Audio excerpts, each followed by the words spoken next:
बोले मुझे भी यहाँ रहना है, मुझे भी यहाँ रहना है। हाँ, बोले प्रभु आप यहाँ हो, मैं थोड़ा सा घूमकर आता हूँ।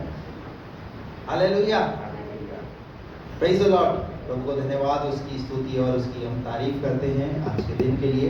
आइए हम परमेश्वर के वचन की ओर हम लोग अपने आप को लेकर के चलें और प्रभु का वचन आज हमसे बोले और हमसे बात करें। और प्रभु की वचन की शिक्षाओं को सिर्फ सुनना नहीं है, पर उन शिक्षाओं पर हमें चलना भी है। Hallelujah, praise the Lord. तो आप मेरे साथ आज की सुबह परमेश्वर के वचन को खोलें और निकालें भजन संहिता 143, 143 का 3 पद। एक पद से पढ़ लीजिए 3 पद तक, तो आपको समझ में आएगा। 1 पद से 3 पद तक। हे यहोवा, हाँ, मेरी प्रार्थना सुन। हे यहोवा मेरी प्रार्थना सुन, मेरे गिड़गिड़ाने की ओर कान लगा। और मेरे गिड़गिड़ाने की ओर कान लगा। तू जो सच्चा है, तू कैसा है? तू जो सच्चा है। इसका मतलब यहाँ दाऊद जो है वो भजन 143 में दाऊद की ये प्रार्थना है। और आप सुनिए इसकी प्रार्थना पर गौर कीजिए, किस तरीके से परमेश्वर से प्रार्थना कर रहा है। कई बार बहुत सारे लोग सोचते हैं कि मुझे तो प्रार्थना करनी आती नहीं, मैं कैसे प्रार्थना करूं, है? मेरी प्रार्थना का प्रारूप कैसा हो, कैसे शुरू करूं और कैसे अंत करूं। तो आप सीखिए, भजन संहिता को जब आप पढ़ेंगे तो कई बार दाऊद ने भजन संहिता के अंदर अलग अलग तरीके से प्रार्थनाएं की हैं। और 143 के पहले पद के अंदर हम यहाँ देख रहे हैं दाऊद की जो प्रार्थना है वो ये है, वो कहता है मेरी प्रार्थना सुन। किसकी प्रार्थना?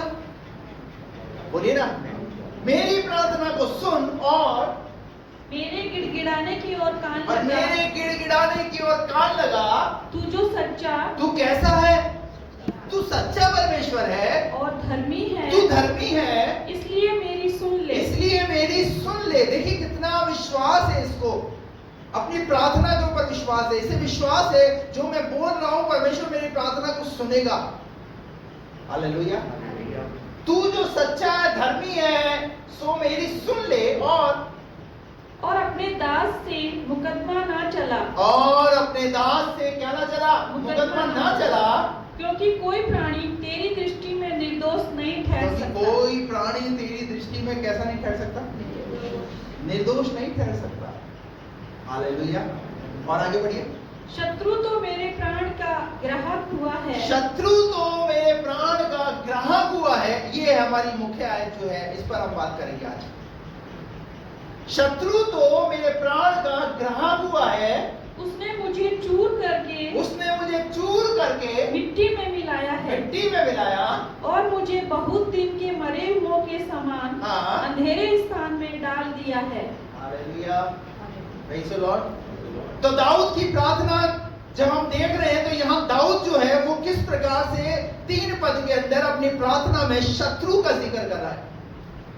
और इस 3 पद के अंदर हम 3 बातों को देखेंगे। कितनी बातें? 3 बातें। नंबर 1, जो यहाँ दाऊद ने जो अपनी प्रार्थना में परमेश्वर को कहा, शत्रु तो मेरे प्राण का ग्राहक हुआ है। शत्रु तो मेरे प्राण का ग्राहक हुआ है। कैसे शैतान एक विश्वासी पर किस तरीके से वो उसको फंसाता है। हेलो, दाऊद कौन है? दाऊद राजा के साथ में एक परमेश्वर का जन है। राजपद पर तो है, परंतु परमेश्वर का भय मानने वाला एक धर्मी व्यक्ति, जिसे परमेश्वर ने एक चरवाहे से राजा बनाया।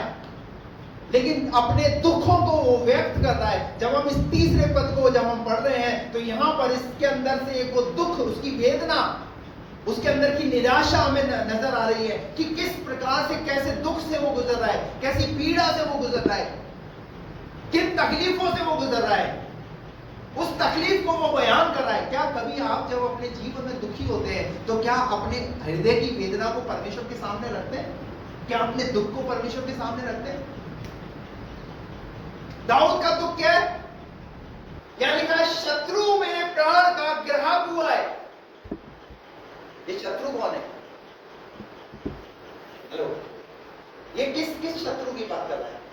जब हम दाऊद के जीवन को पढ़ते हैं तो दाऊद के जीवन काल के अंदर बहुत सारे उसके शत्रु थे। हेलो, बहुत सारे उसके शत्रु थे। आपको बात समझ में आ रही? कितने शत्रु थे उसके? बहुत सारे शत्रु थे। इवन जब परमेश्वर ने दाऊद को राजा का अभिषेक किया, तो जो उससे पहले जो राजा शाऊल था, वो उसका क्या बना हुआ है? वो उसका शत्रु बना हुआ है। और आप देखिए, जब से राजा दाऊद राजा बना, उसके बाद से शाऊल के अंदर शत्रु की तरह दाऊद का वो पीछा कर रहा है। और पता है शाऊल के हाथ में क्या दे रहता था? क्या रहता था शाऊल के हाथ में? शाऊल के हाथ में हमेशा भाला रहता है, और उस भाले से वो दाऊद को हमेशा उसने घात करने का प्रयास किया। दाऊद अपने दर्द को, जो उसके जीवन काल के अंदर जो घटा है ना, उस दर्द को यहाँ वो बयान कर रहा है इस भजन के अंदर, कि शत्रु मेरे प्राण के क्या है? ग्राहक हैं। और इवन यही नहीं, शाऊल ही नहीं, परंतु और भी लोग उसके शत्रु रहे। किसी ना किसी तरीके से उसको गिरा दे, किसी ना किसी तरीके से उसे खत्म कर दे, उसे नाश कर दे। एक बात ध्यान रखना आप अपने जीवन के अंदर, जब दाऊद जैसे परमेश्वर के जन को, मन के अनुकूल व्यक्ति को शैतान नहीं छोड़ रहा, तो वो आप जैसे व्यक्ति को कैसे छोड़ेगा? हेलो, शत्रु हमारा पीछा करता है, शत्रु हमें नाश करना चाहता है। शाऊल कब तक पीछा करता रहा? आप पता मरा कौन? दाऊद मरा, शाऊल मरा? एक बात ध्यान रखना, दुश्मन को घुटने टेकने पड़ेंगे, शैतान को झुकना पड़ेगा, लेकिन आपको खड़ा रहना पड़ेगा। हालेलुया।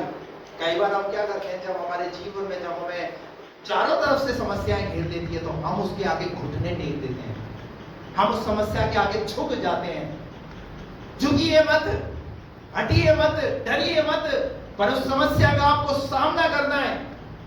यहां दाऊद इस आयत के द्वारा ये बात सिखा रहा है, शत्रु मेरे प्राण के ग्राहक हैं। क्या कभी आपके जीवन के अंदर आपको ऐसा महसूस होता है कि अरे ये क्या है मेरे जीवन के अंदर? मैं जितना प्रभु में बढ़ना चाह रहा हूं, उतना मुसीबतें मेरा पीछा कर रही है, उतना समस्याएं मेरा पीछा कर रही है, बीमारी मेरा पीछा कर रही है, आर्थिक परेशानी मेरा पीछा कर रही है। ये क्या है? ये मनुष्य के शत्रु हैं, जो मनुष्य को परमेश्वर की राह से अलग कर देते हैं। इसलिए बहुत सारे लोग अपने जीवन के अंदर प्रभु की संगति में ना करके वो अपने घर में बैठना ही पसंद करते हैं। उन्हें घर में बैठना अच्छा लगता है। किसके हाथों में अपने आप को समर्पित कर दिया? शत्रु के हाथों में। और शत्रु उसका क्या फायदा उठा रहा है? भरपूर फायदा उठा रहा है। आपके प्राण का ग्राहक आपके प्राण को नाश करना चाहता है। बाइबल नहूम की किताब, उसका दूसरा अध्याय, उसका पहला वचन पढ़िए। नहूम की पुस्तक, उसका दूसरा अध्याय और उसका पहला वचन।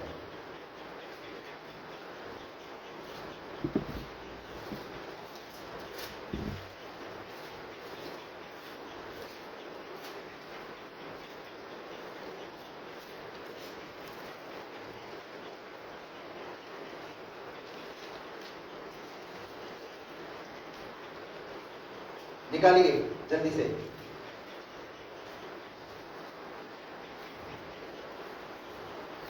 है नहीं क्या?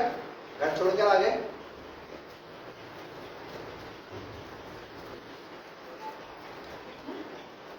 नहूम का 2:1। सत्यानाश करने वाला तेरे विरुद्ध चढ़ आया है। क्या लिखा है यहाँ पर? क्या लिखा है? सत्यानाश करने वाला तेरे विरुद्ध चढ़ आया है। अब दुश्मन जब हमारे विरुद्ध चढ़ आया है, जब हमको लग रहा है मुसीबतें हमारे विरुद्ध चढ़ आई है, तो आप बताइए प्रभु के हमें नजदीक जाना चाहिए या प्रभु से दूर जाना चाहिए? हेलो, सब लोग नहीं बोल रहे हैं? क्या करना चाहिए हमें? हमें और प्रभु के नजदीक जाना चाहिए। जब हमें लग रहा है कि समस्याओं ने हमें चारों तरफ से घेर लिया है, आर्थिक तंगी ने हमें घेर लिया है, बीमारियों ने हमें घेर लिया है, प्रभु के नजदीक आने की वजह बहुत सारे लोग प्रभु से और दूर चले गए। कैसे काम होगा तुम्हारी जिंदगी में? नहूम ने कहा सत्यानाश करने वाला तुम्हारे विरुद्ध चढ़ आया है, गढ़ को दृढ़ कर, गढ़ को दृढ़ करो, मार्ग देखता हुआ चौकस रहे। क्या रहे? चौकस रहे। अपनी कमर कस, अपनी कमर को कस, अपना बल बढ़ा और दे। अपना बल बढ़ा दे। Praise the Lord. होना क्या चाहिए? जब शत्रु तुम्हारे प्राण का ग्राहक हुआ है तो क्या करना चाहिए? बोलिए ना, मार्ग को देख करके और चौकस होने की जरूरत है, अपने गढ़ को दृढ़ करने की जरूरत है, अपने कमर को कसने की जरूरत है। पर बहुत सारे लोग कैसे हो गए? ठंडे पड़ गए, ठंडे ढीले पड़ गए। कोई प्रार्थना से मतलब नहीं, कोई वचन से मतलब नहीं, कोई ऑनलाइन मीटिंग से मतलब नहीं। जुड़ गए तो जुड़ गए, नहीं जुड़े तो नहीं जुड़े, और जुड़ भी रहे हैं तो बिल्कुल अपने हिसाब से। सब चीज हम अपने हिसाब से करना चाहते हैं, फिर चाहते हैं प्रभु मेरे जीवन में काम करे, मेरे परिवार में काम करे। कैसे पॉसिबल? कैसे पॉसिबल होगा? है कमलेश भाई, क्या ये पॉसिबल हो सकता है?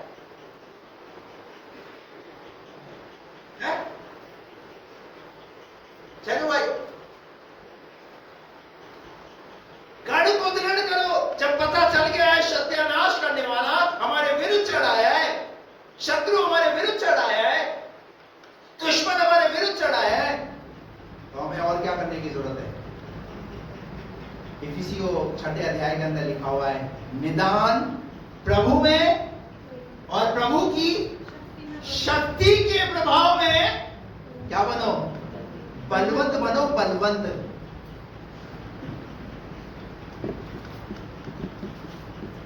आज अपने आप को जांचिए, क्या आप प्रभु में उस तरीके से बलवंत है? क्या आपका परिवार उस तरीके से प्रभु में बलवंत है? लूका रचित सुसमाचार के अंदर लिखा, जब बलवंत मनुष्य हथियार बांधे हुए रहता है तो उसकी धन संपत्ति बची रहती है। जब एक इंसान हथियार बांधे हुए अपने घर की रखवाली करेगा तो उसकी धन संपत्ति बची रहेगी। इसका मतलब एक विश्वासी का जो आनंद है, एक विश्वासी की जो खुशी है, अगर आप प्रभु में, प्रभु की बातों में बलवंत बनेंगे तो आपका आनंद शैतान चुराने नहीं पाएगा, आपकी खुशी को शैतान चुराने नहीं पाएगा। लेकिन आज बहुतों के जीवन से आनंद क्यों चला गया है? उनके परिवारों से आनंद क्यों चला गया है? उनकी जिंदगियों से आनंद क्यों चला गया है? क्योंकि प्रभु में बलवंत नहीं है ना। शैतान की कठपुतली बन चुके हैं लोग। एक बात ध्यान रखना, आप प्रभु से पंगा लेकर के कुछ हासिल नहीं कर सकते। आपको नम्र और दीन बनना पड़ेगा। हालेलुया, नम्र और दीन बनना पड़ेगा। और बाइबल कहती है, जो प्रभु में अपने आप को नम्र बनाएगा, दीन बनाएगा, प्रभु उसे शिरोमणि बनाएगा। हालेलुया। टूटिए प्रभु के सामने, प्रभु के सामने झुकिए, प्रभु के सामने समर्पण कीजिए, अपने समर्पण को बढ़ाइए, अपने प्रार्थना के, अपने बाइबल के समय को देखिए।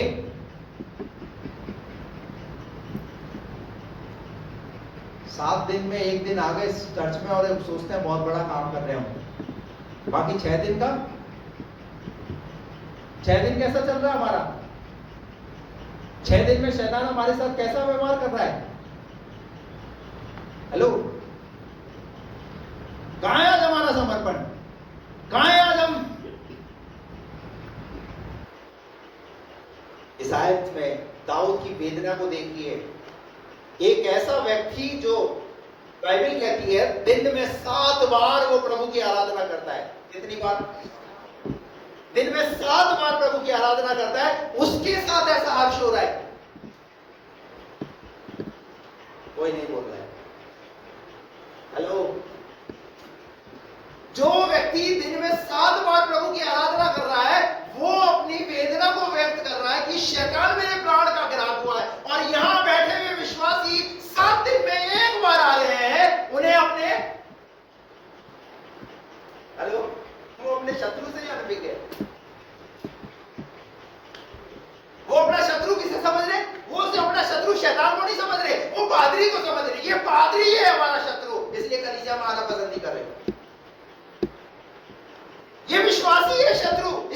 विश्वासी के साथ बननी नहीं है, उसको शत्रु बना लिया। वो मेरी मदद नहीं कर रहा, वो मेरा शत्रु है। अरे पहचानो ना आपका शत्रु कौन है। अपनी वेदना को व्यक्त कर रहा है दाऊद, और वो दाऊद जो दिन में 7 बार प्रभु की आराधना करता है। आपको बात समझ में आ रही है मेरी? और आप 7 दिन में कितनी बार आते हैं? एक बार परमेश्वर के भवन के अंदर आते हैं, और इस एक दिन के अंदर आते हैं हम सोचते हैं कि हमने क्या कर लिया, अब पैसा हम आसमान में छेद कर देंगे। हेलो प्रभु, हेलो। जैसे मदारी जो है ना, वो टुक टुक टुक टुक टुक टुक टुक टुक टुक ऐसे वो बजाता है, तो हम क्या सोचते हैं, हम भी ऐसे प्रार्थना करेंगे और प्रभु क्या करना शुरू कर देगा, काम करना शुरू कर देगा। हेलो, आपको बात समझ आई है? यह लिखा है, शैतान मेरे प्राण की ग्राहक है, सत्यानाश करने वाला तुम्हारे विरुद्ध चढ़ाया है, गढ़ को क्या करो, गढ़ को दृढ़ करो। इस वचन को सुन करके अपने जीवन के अंदर प्रभु के साथ एक और समर्पण को बढ़ाने के लिए प्रयास कीजिए। लोगों को मत देखिए, लोगों को मत देखिए। प्रभु ने मुझे एक बात अब सिखाई है कि कलीसिया में ज्यादा लोगों को चाहे कलीसिया में कम लोगों, घबराने की जरूरत नहीं है। सुबह भी प्रभु ने मुझे अपने वचन के द्वारा एक बात सिखाई। नो 120 वर्ष तक लगभग प्रचार करता रहा, पानी आएगा आएगा आएगा, लोगों ने विश्वास नहीं किया। पर मैं आपको बताता हूँ, नो और नू ने अपने परिवार को जरूर बचाया। हालेलुया। कोशिश तो ये थी कि और भी लोग बचे, उस नगर के लोग बचे, सुन करके पश्चाताप करे, विश्वास करे, पर नहीं बचे। पर नूह ने अपने धर्मीपन को खोया नहीं, उस धर्मीपन को वो अपने जीवन को जीता रहा। हालेलुया। मैं आपको कहना चाहता हूँ, निराश मत होइए, आप बढ़ते रहिए, प्रभु आपकी सहायता करेगा। Hallelujah, praise the lord. Hallelujah. Yeshu Masih के साथ कितने लोग खड़े रहे, कितने लोग खड़े रहे यीशु मसीह के साथ? जिन 12 को चुना वो 12 भी उसके साथ नहीं खड़े रहे, एक को छोड़। हेलो, जिन 12 को चुना उसने नाम लेकर बुलाया, जिनके साथ मेहनत किया, पहाड़ पर लेकर के गया, जिन्हें चमत्कार दिखाए, जिन्हें 5000 की भीड़ में उनसे खाना खिलवाया, जिन्होंने मरे हुए लाजर को, 4 दिन के मरे हुए लाजर को जिंदा होते हुए देखा, विधवा के बेटे को जिंदा होते देखा, यार की बेटी को जिंदा होते हुए देखा, और बीमारों को, दुष्ट आत्मा ग्रसित व्यक्तियों को जिंदा होते हुए देखा। उन लोगों ने बड़े बड़े जो चमत्कार देखे, यीशु मसीह के साथ रह करके अपनी आंखों से, उनमें से भी कितने लोग यीशु के साथ खड़े रहे जब यीशु मसीह क्रूस पर चढ़े थे। बात समझ रहे हैं आप? इसका मतलब क्या है? शैतान आपकी जिंदगी के प्राण का ग्राहक है, आपकी जिंदगी को तबाह करना चाहता है। और पता है किसके साथ करता है? हेलो, किसके साथ करता है?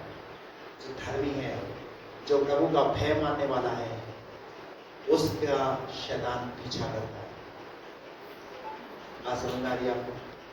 आप अगर प्रभु के बेटे और प्रभु की बेटी हैं, अगर आप धर्मी जीवन को जी रहे हैं, तो शैतान आपका पीछा करेगा। शैतान आपको और आपके परिवार को तबाह करने का प्रयास करेगा, और यह काम जो है वो शुरू से कर रहा है। कदम की वाटिका से उस काम को करना शुरू किया उसने। आदम और हव्वा उनकी जिंदगी में दखल डाल करके परमेश्वर की अनाज्ञाकारिता को करा करके उन्हें प्रभु से अलग किया। उसके बाद जब उनकी औलादें हुई, कैन और हाबिल, उनके जीवन में आपस में एक दूसरे के प्रति इतनी नफरत डाल दी कि कैन ने अपने भाई को घात कर दिया। अब देखिए ना किस तरीके से शैतान शत्रु बना हुआ है आपके प्राण का। Praise the lord, hallelujah. Bible कहती है 143 का 3 पद, फिर से पढ़िए। शत्रु तो मेरे प्राण का ग्राहक हुआ है। शत्रु तो मेरे प्राण का ग्राहक हुआ है। उसने मुझे चूर बस करके बस बस बस शत्रु मेरे प्राण का है। पहली बात पर हम अभी पहले पॉइंट पर ही हम बात कर लें। निकाल करके पढ़िए पहला पतरस 5 अध्याय उसका 8 पद। पहला पतरस 5 का 8।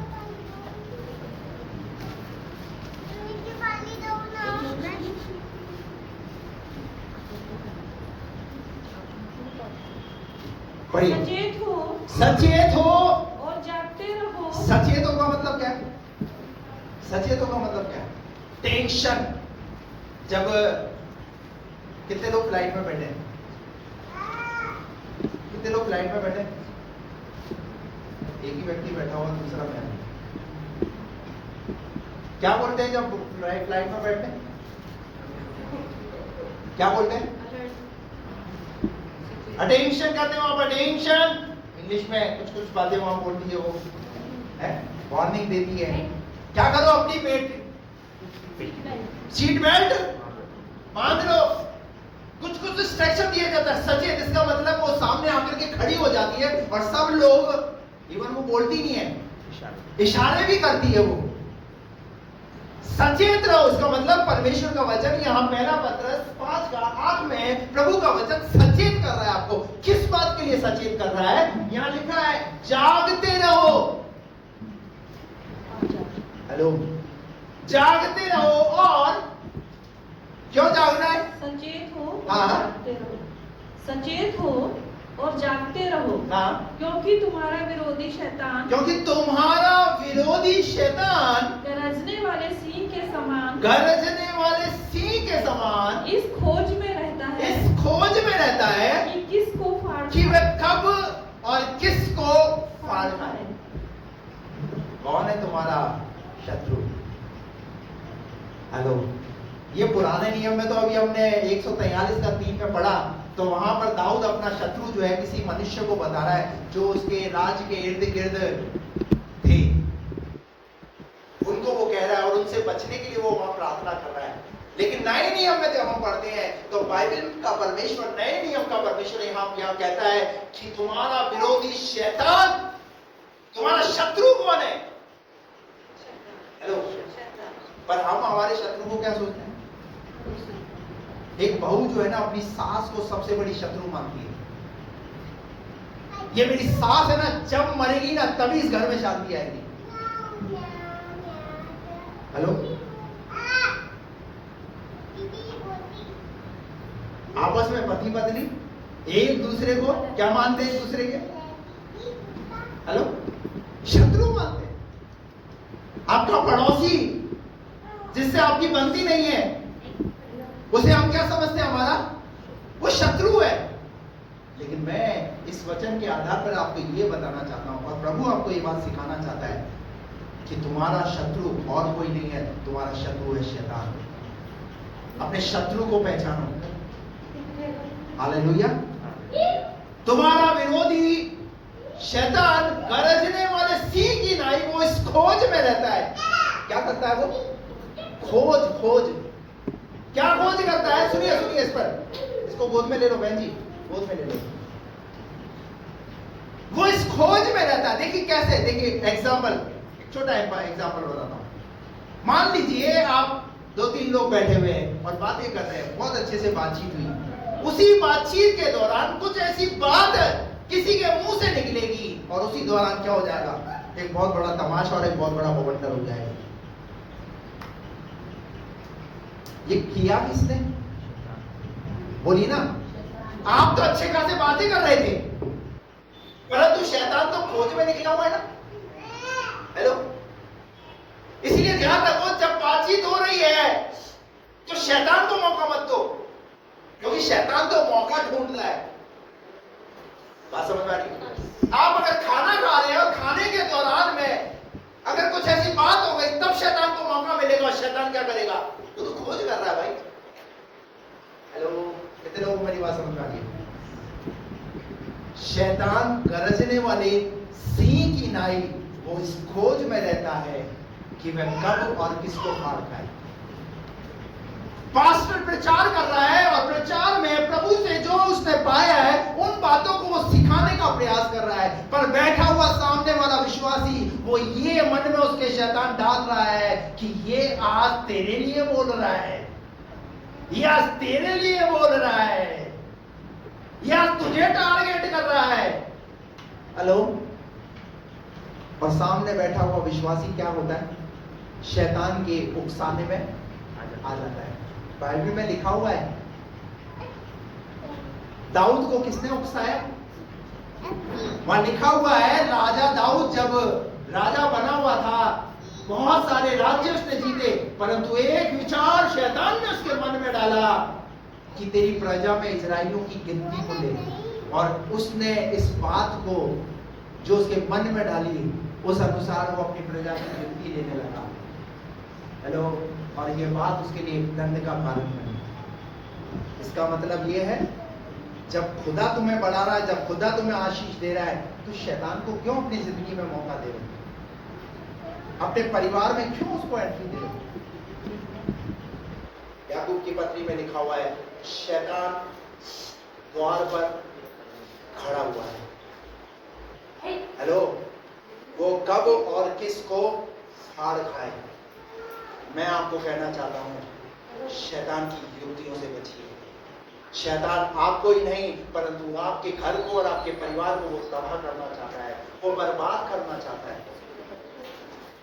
हेलो। आज क्यों बहुत सारे विश्वासी किसके जाल में फंसे हुए हैं? किसके जाल में फंसे हुए हैं? वो शैतान के जाल में फंसे हुए हैं। उनके प्राण का ग्राहक कौन हुआ है?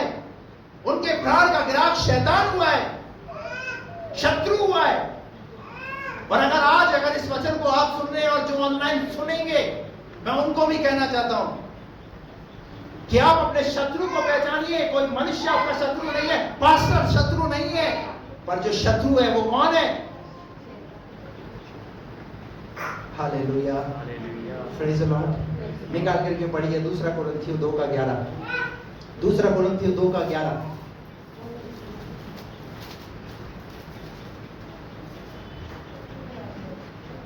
कि शैतान का हम पर दाव ना चले। कि शैतान का हम पर दाव ना चले। क्या ना चले?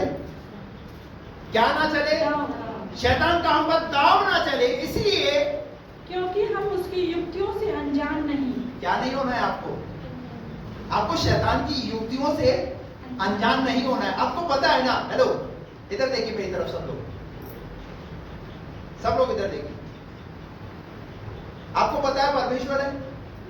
कितनों को पता है परमेश्वर है? आपको पता है शैतान भी है? तो फिर क्यों हम शैतान की युक्तियों में फंस जाते हैं? और कब फंसते हैं? कब फंसते हैं? शैतान जो है ना, वो कैसे आता है? यूहन्ना 10:10 में लिखा हुआ है, चोर चोरी करने, घात करने और नाश करने के लिए आता है। शैतान का काम क्या है? शैतान का काम है घात करना। शत्रु शैतान का काम है आपकी जिंदगी को तबाह करना, आपके आनंद को आपके जीवन से चुराना, आपकी खुशियों को आपके जीवन से चुराना। उसको मत अपनी जिंदगी में काम करने दीजिए। वो चोर है, वो डाकू है, वो घात करना चाहता है, लेकिन बहुत लोगों ने क्या करके रखा? हाँ शैतान, तू जैसा चाहता है वैसे कर।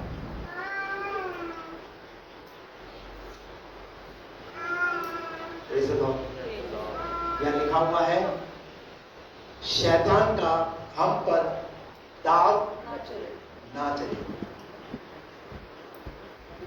कई बार घर के अंदर जो मुखिया होता है वो क्या बोलता है? मेरी इस घर में चलेगी। सही बात है, तुम्हारी चलेगी, तुम्हारा घर है। लेकिन कईयों की जिंदगी में, पर्सनल जिंदगी में कौन हस्तक्षेप कर रहा है? कौन हस्तक्षेप कर रहा है? आप अपनी जिंदगी में किसको दांव चलाने दे रहे हैं? आपको ये बात समझ में नहीं आती कि हम क्यों शैतान को मौका देते हैं?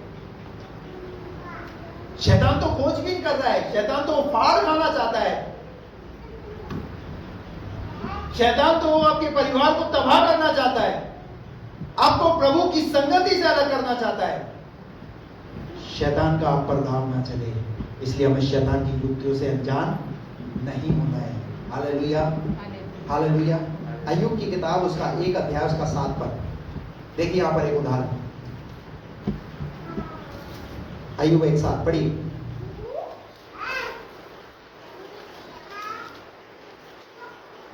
यहोवा ने शैतान से पूछा, यहोवा ने शैतान से पूछा, तू कहां से आता है? तू कहां से आता है? शैतान ने यहोवा को उत्तर दिया, शैतान ने यहोवा को उत्तर दिया। तो ध्यान से सुनिए इस वाली बात को।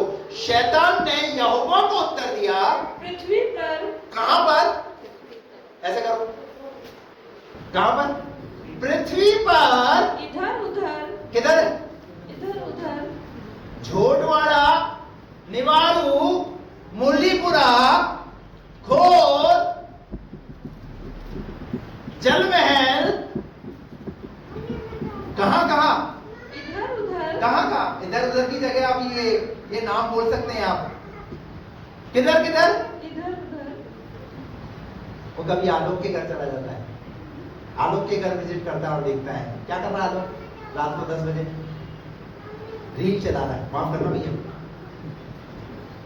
और 10 बजे का टाइम प्रार्थना का है। क्या कर रहा है शैतान ने? कहां बिजी कर दिया? कहां कर दिया बिजी? शैतान का काम है आपको इधर उधर घूमना, चेक करना, विजिट करना। इसका मतलब शैतान भी क्या करता है? पादरी विजिट नहीं कर रहा है तो शैतान को हम विजिट करने देते हैं। वो तो अच्छे से विजिट करता है भैया, वो मुझसे ज्यादा विजिट करता है? मुझसे ज्यादा विजिट कौन कर रहा है? चले गए यहाँ पर इधर उधर घूमते फिरते। शैतान ने उत्तर दिया, वो कहां कहां घूम रहा है? वो पृथ्वी पर इधर उधर घूमते फिरते और डोलते डालते आया हूं। डोलते और डालते आया हूं। हेलो, क्या कर रहा है वो? क्या कर रहा है वो? कहां कहां विजिट कर रहा है वो? किसने इजाजत दी उसे? इसको पता है, अच्छा ये संडे चढ़ जाता है, अच्छा ठीक है कोई बात नहीं, चले जाओ, बाकी सोमवार से शनिवार तो मुझे पता है, मुझे मैं ही विजिट करूंगा तुम्हारे यहाँ। इसलिए वो इधर उधर डोलते डालते क्या कर रहा है वो? टारगेट कर रहा है। टारगेट किसको टारगेट कर रहा है? हेलो, पर एक विश्वासी क्या बोलता है? पादरी हमें टारगेट कर रहा है। अरे भैया, जो टारगेट कर रहा है उसको तो तुमने पहचाना ही नहीं। जो तुम्हारे प्राण का ग्राह हुआ है, जो शत्रु है। हेलो, अरे पास्टर तो तुम्हारी भलाई के बारे में सोचता है, पास्टर तो तुम्हारे आत्मिक जीवन की चिंता करता है, बल्कि उससे तो उसके अंदर तो तुम्हारे प्रति क्या होना चाहिए? और हमारा प्रेम किससे? हमारा प्रेम तो उससे जो हमारे प्राण का ग्राह हुआ है। आपको बात समझ में आ रही है? कौन इधर उधर घूम रहा है, कौन इधर उधर डोल रहा है?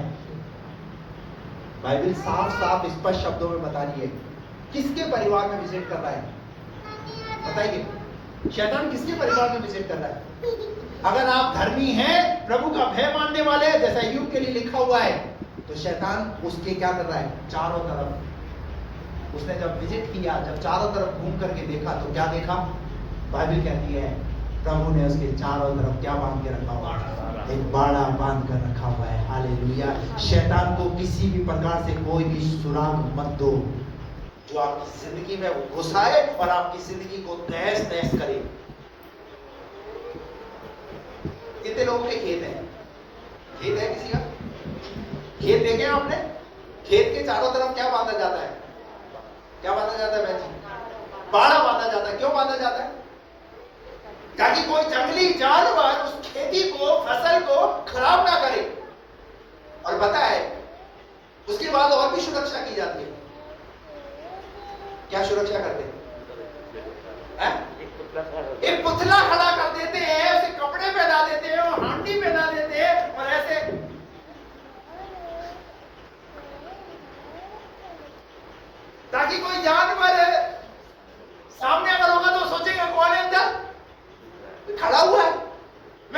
इस फसल को, इस खेती को खराब करूं, बर्बाद करूं?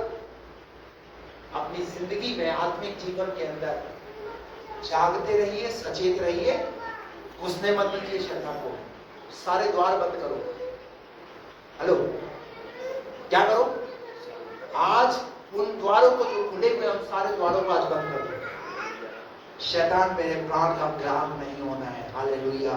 मैं शैतान को अपने घर में, अपने जीवन में किसी भी रूप से मैं एंट्री नहीं दूंगा। ये निर्णय लीजिए अपने जीवन के अंदर। और अगर आज के वचन के बाद भी अगर आपको जू नहीं रहेंगे, अगर आपको समझ में नहीं आ रहा, तो प्रभु क्या, पास्टर क्या, कोई कुछ नहीं कर सकता। फिर आप अपनी जिंदगी में आपने इसका मतलब शैतान के हाथों में अपने आप को सौंप दिया। हालेलुया। दूसरी बात 143 का 3 पद पढ़िए, पढ़िए। शत्रु तो मेरे प्राण का ग्राहक हुआ है। ये पहली बात हमने जो देखी, शत्रु मेरे प्राण का ग्राहक हुआ है। दूसरी बात, उसने मुझे चूर करके, और वो क्या करता है? दूसरी बात, शत्रु क्या करता है? शत्रु चूर करके मिट्टी में मिलाया है। शत्रु चूर करके मिट्टी में मिलाने का काम करता है। दूसरा जो शत्रु का काम है, वो आपको क्या करेगा? वो आपको चूर करेगा। कैसे चूर करेगा? मान लीजिए उदाहरण के तौर पे, अगर कोई गलती आपसे हो गई, तो शैतान आपको उसी गिलानी में रखेगा, उसी बात में आपको उलझाता रहेगा और कहेगा तूने बहुत बड़ा पाप किया है, अब तू प्रभु की संगति से अलग हो गया है, अब तेरी खुदा दुआ नहीं सुनेगा। लेकिन नीति वचन का लेकर 24 का 16, नीति वचन 24 का 16, वहां क्या लिखा हुआ है? नीति वचन 24। क्योंकि धर्मी 7 बार गिरे, क्योंकि धर्मी चाहे 7 बार भी गिरे तो भी उठ खड़ा होता है। अगर इस वचन को पढ़े हुए हैं, तो इस बात को याद रखें अपने जीवन के अंदर। धर्मी 7 बार भी गिरे तो भी उठ खड़ा होता है। हालेलुया। शैतान तो चूर करना चाहता है, शत्रु तो चूर करना चाहता है, लेकिन प्रभु धर्मी को क्या करता है? धर्मी को क्या करता है? अगर वो 7 बार भी गिरेगा तो वो उठा के खड़ा करेगा। लेकिन उठाएगा उसी को जो उठना चाहता है, उठाएगा उसी को जो उठना चाहता है। बहुत सारे लोग बोलते हैं पास्टर जी आपको, हमारे ऊपर अधिकार है कि आप अगर जब गलत हो तो आप हमें डांटिए, और बहुत सारे लोग अधिकार देना ही नहीं चाहते। पास्टर अगर डांटे तो कुर्सी खाली, चढ़ जाना बंद। अरे तो नुकसान किसका है? हेलो, आज पादरी कैसा चाहिए? कैसा पादरी चाहिए? डॉक्टर कैसा चाहिए आपको? ऊपर ही ऊपर घाव को क्या कर दे? ठीक कर दे। ऐसा डॉक्टर चाहिए? ऐसे डॉक्टर के पास जाओगे, नासूर बन जाएगा, वो घाव जीवन में कभी ठीक नहीं होगा, परंतु और दूसरी बीमारियों को पैदा करेगा। समझ में आ रही है? अगर आपके आत्मिक जीवन के अंदर अगर कहीं पास्टर कमी देख रहा है और उस बात को सिखा रहा है और आप उस बात को सीरियसली ले रहे हैं, तो ध्यान रखो उस चीज से आप बाहर निकल पाओगे, ठीक हो पाओगे। और अन्यथा अगर आपको पास्टर की डांट बुरी लग रही है तो ध्यान रखना शत्रु आपके प्राण का ग्राहक हो गया इसका मतलब। और वो शत्रु प्राण का ग्राहक तो हुआ है, परंतु वो क्या करना चाहता है पता है? वो आपको चूर करना चाहता है। चूर नान कितने लोगों ने खाया? भारती में खाया? घर पे बनाया, बाहर खाया? बाहर खाया। नाम ही क्या है उसका? हाँ कमलेश भाई, नाम क्या है उसका? चूर नान। और एक है राजस्थान के अंदर दाल बाटी। दाल बाटी वो कैसा है? चूर। आपकी जिंदगी को भी, एक धर्मी की जिंदगी को, विश्वासी की जिंदगी को भी शैतान क्या करना चाहता है? आज बहुतों की जिंदगी क्या हो चुकी है? चूर हो गई। निकलिए उस जिंदगी से बाहर, उठिए। तुम्हारा परमेश्वर, तुम गिर गए हो, तुम उठाने के लिए तैयार है। 1 नहीं 2 नहीं, वरन वो कहता है मैं 7 बार उठाकर खड़ा करूंगा। हालेलुया। देखिए कितना प्यार करता है। Praise the lord. हालेलुया। धर्मी 7 बार भी गिरे तो वो उसे उठाएगा। तीसरी और आखिरी बात बताऊंगा, खत्म करेंगे, निकाल करके पढ़िए 143 का 3, तीसरी बात। शत्रु तो मेरे प्राण का गाहक हुआ है। पहली बात जो हमने ये पढ़ी, पहली बात। दूसरी बात, उसने मुझे चूर करके, शत्रु क्या करता है? चूर करके मिट्टी में मिलाना चाहता है। और तीसरी बात, और मुझे बहुत दिन के मरे हुओं के, तीसरी बात, शत्रु मरे हुओं के समान अंधेरे स्थान में डाल दिया। मरे हुओं के समान कहाँ डालना चाहता है वो? अंधेरे स्थान में। अंधेरे स्थान में। ये दाऊद की वेदना है, ये दाऊद का दर्द है जो यहाँ बयान कर रहा है। आप समझ रहे हैं? वो धर्मी दाऊद जो 7 बार एक दिन के अंदर प्रभु की आराधना करता है, ये अपने हालात को व्यक्त कर रहा है। इसका मतलब आप देखिए, जब वो 7 बार प्रभु की आराधना कर रहा है तो शैतान उसका कितना पीछा कर रहा है। शैतान उसका कितना पीछा कर रहा है, किस तरीके से शैतान उसके पीछे पड़ा हुआ है। आज बहुतों की जिंदगी में, बहुतों के परिवारों में शैतान पूरी तरह से पीछे पड़ा हुआ है। उनके घर, उनके परिवार बर्बाद हो गए हैं। और इतनी बर्बादी देखने के बाद भी अगर आपको आपकी आंखें नहीं खुल रही हैं तो प्रभु भी क्या करेगा? हेलो, बात समझ में आ रही है? पहचानिए, गोद में रखिए इसे। पहचानिए कौन है आपके शत्रु, वो क्या करना चाहता है वो शत्रु। हालेलुया। क्या लिखा है? मरे हुओं के समान। किसके समान? अब देखिए इसकी अवस्था कैसी हो चुकी है दाऊद की। अपनी वेदना को व्यक्त करना है। मरे हुओं के समान काई में, अंधेरे स्थान में डाल दिया। अंधेरे स्थान में डाल दिया। पहला पत्रस 2 का 9 पढ़िए।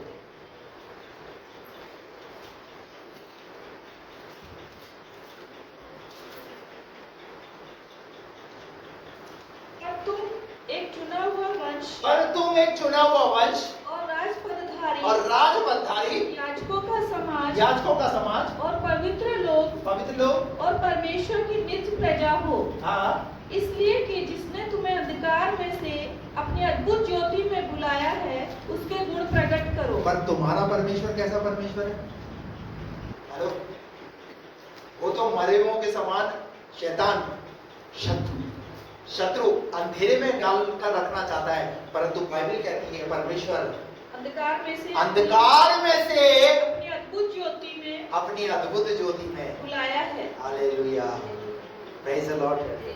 आज बहुतों को जो है अपना बिस्तर प्यारा है, बिस्तर में पड़े रहना अच्छा लगता है, अंधकार में पड़े रहना अच्छा लगता है। वो परमेश्वर के भवन में आना पसंद नहीं करते, उन्हें ज्योति में आना पसंद नहीं है। शैतान ने उनको वहीं तक सीमित करके रखा हुआ है। उन्हें पता ही नहीं चल रहा मेरा शत्रु कौन है।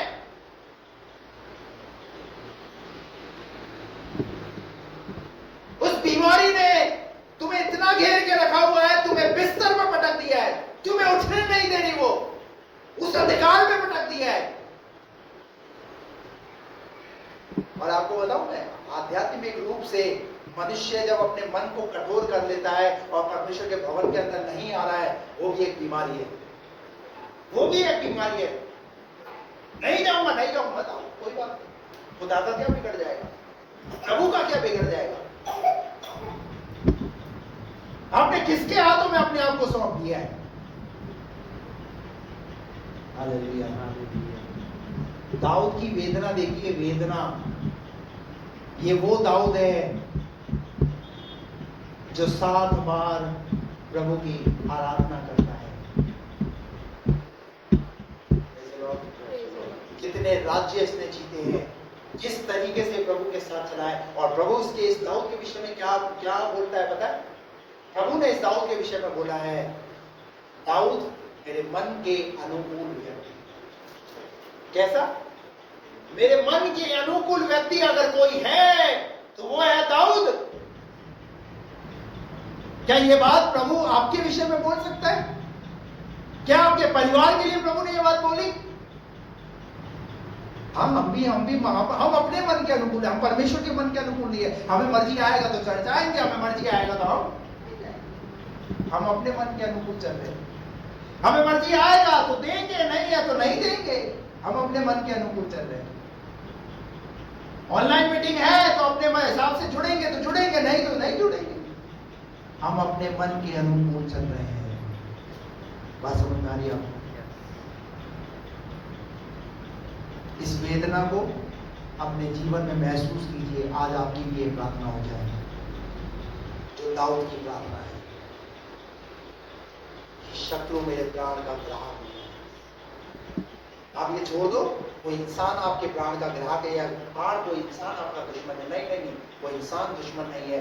और आपका दुश्मन, आपका बैरी, आपका शत्रु कौन है? वो है शैतान। बाइबल कहती है यीशु मसीह ने जब बीज वाले का दृष्टांत बताया तो कहा शत्रु, बैरी। बैरी आता है, कब आता है? बैरी आता है, क्या करता है? कड़वे बीज बोता है, कड़वे बीज। और कड़वे बीज बोकर वो चला जाता है। यह है बैरी का काम, यह है शत्रु का काम। उन कड़वे बीजों को उखाड़ फेंकिए जो आपकी जिंदगी में बो दिए गए शैतान ने। और नहीं है तो अपने आप को सावधानी के साथ प्रभु के साथ उस भय और भक्ति में चलाइए। क्योंकि प्रभु आपसे प्यार करता है, प्रभु आपसे मोहब्बत करता है, और वो प्रभु नहीं चाहता कि आप पीछे हटें। यहाँ लिखा है उसने काय में से बुलाया आपको? उसने अंधकार में से अपनी ज्योति में तुम्हें बुलाया है। और किस लिए बुलाया है? उसके गुण प्रकट, ताकि तुम उसके गुणों को प्रकट करो। Praise the lord, hallelujah. एक आयत तो निकाल करके पढ़िए, भजन संहिता 30 का 11। भजन संहिता 30:11।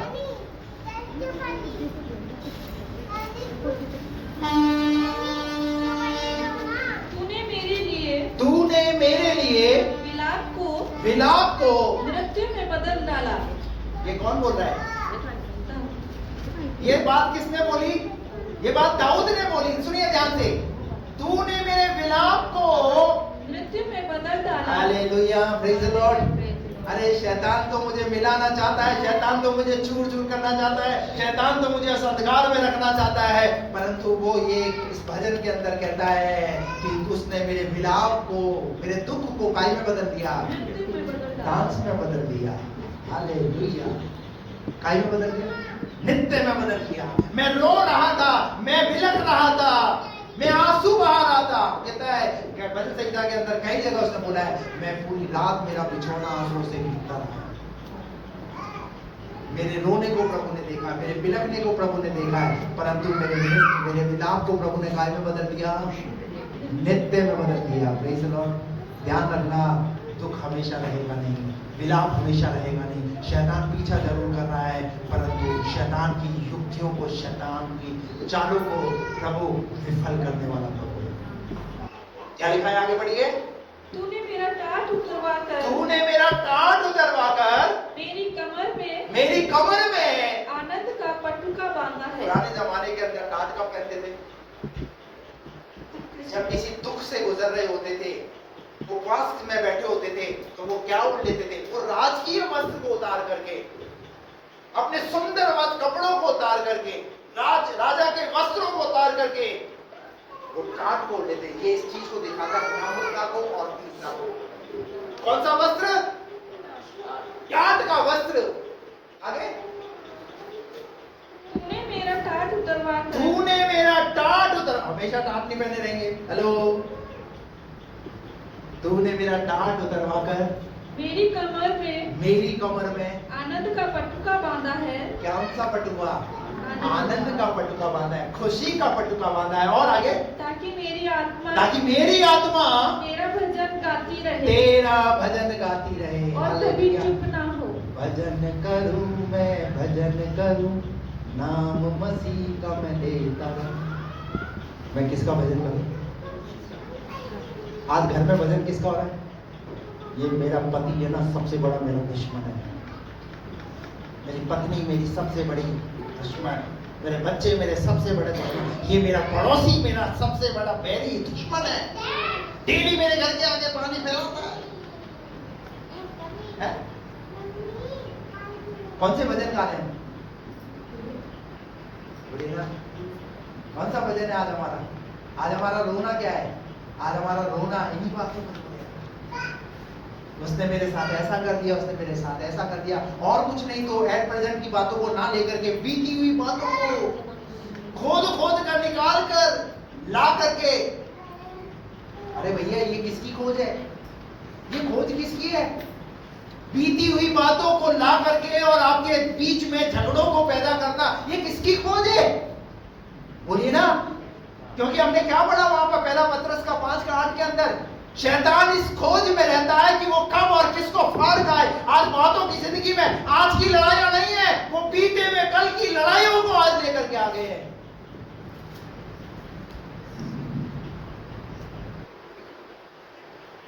हालेलुया। दाऊद कहता है मेरी कमर में उसने आनंद का पटुका बांधा है। Praise the Lord। और मेरी आत्मा क्या करेगी? मेरी आत्मा किसका भजन गाएगी? आज प्रभु आपसे पूछ रहा है, आपकी आत्मा किसका भजन गाएगी? सही बोल रहे हो? हैं? घर जाकर दूसरा भजन तो नहीं गाओगे? हेलो, खाना बनाकर नहीं रखा? खाने में इसने ऐसा कर दिया, उसने वैसा कर दिया, आज उसने मुझे प्रेज़ द लॉर्ड नहीं बोला। हेलो, बात समझ में आ रही है आपको? कौन सा भजन है आज आपके पास? कौन से भजन गा रहे हैं हम? क्या प्रभु के भजन गा रहे हैं या अपना रोना और अपना ही दुखड़ा दुखड़ा दुखड़ा? कई लोग अपनी जिंदगी के अंदर वो खुद तो दुखी है, वो पादरी को भी दुखी करते रहते हैं। अपनी बातों को बार बार उन्हीं बातों को बता कर ऐसा हो गया, ऐसा हो गया, ऐसा हो गया। अरे भैया सुन लिया ना, दुआ कर रहे हैं ना, बार बार एक ही बात को। अरे कोई नया दुखड़ा हो तो बात अलग है भाई, चलो नया एक पॉइंट है, प्रार्थना करेंगे उसके लिए, लेकिन एक ही बात को बार बार उसी दुखड़े को। अरे कौन सा भजन गा रहे हो भाई? कौन गवा रहा है आपसे ऐसे भजन बार बार? ध्यान रखना, शैतान आपको उसी दुख में रखना चाहता है, उसी पीड़ा में रखना चाहता है जिसमें वो देखना चाहता है। कौन ग्राहक है आपका? हेलो, आपके प्राण का ग्राहक कौन है? शत्रु आपके प्राण का ग्राहक हुआ है। कौन से भजन गा रहे हैं? कौन सा भजन? दाऊद कौन सा भजन गा रहा है? ताकि मेरी आत्मा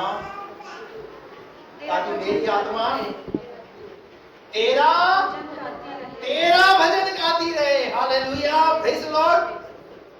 कितने लोग हैं जो घर में भी काम करते करते, किचन में भी काम करते करते, गाड़ी चलाते वक्त भी प्रभु का भजन गाते हैं। बल्कि कई बार मैंने ऐसा देखा, इसी रोड से निकलते हुए कई लोग, आदमी गाड़ी चला रहा है, ऐसे ठासा मार के, अरे भैया क्या हो गया? कौन सा भजन चल रहा है? अरे लोग घर में तो लड़ते लड़ते, पर लोगों को मैंने गाड़ियों में लड़ते हुए देखा है। तो सही कह रहा हूं?